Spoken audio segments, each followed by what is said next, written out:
আজকে মেঘার জন্য কিছু শপিং করলাম। আগের ভিডিওতে আমি দেখিয়েছি যে কি কি শপিং করেছি। তো একটা জিনিস দেখাইনি, সেটা হচ্ছে মেঘার জন্য একটা জুতো কিনেছি, কেট। এটাও স্কুলেরই।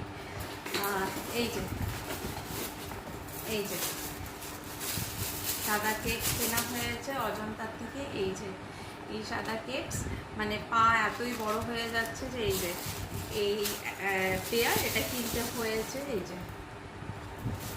এই হলো এই রকম সাদা কেটস, ওদের ওই পিটির দিন পড়তে হয়, তো সেই জন্যই কিনেছি। আর কিনেছিলাম গত বছর এই জুনের দিকে একটা কিনেছিলাম, সেটা ছোট হয়ে গেছে। পা এত তাড়াতাড়ি বড় হয়ে যাচ্ছে যে সব ছোট হয়ে যাচ্ছে, কি করব, তো আবার কিনলাম। আর ব্ল্যাক শু সেটা কেনা হয়েছে গত মাসে, তো এখন আর সেজন্য কিনলাম না। ওটা চলুক, তারপরে যখন লাগবে আবার কিনবো। তার শপিংগুলো সম্পূর্ণ কেমন হয়েছে অবশ্যই জানাবেন।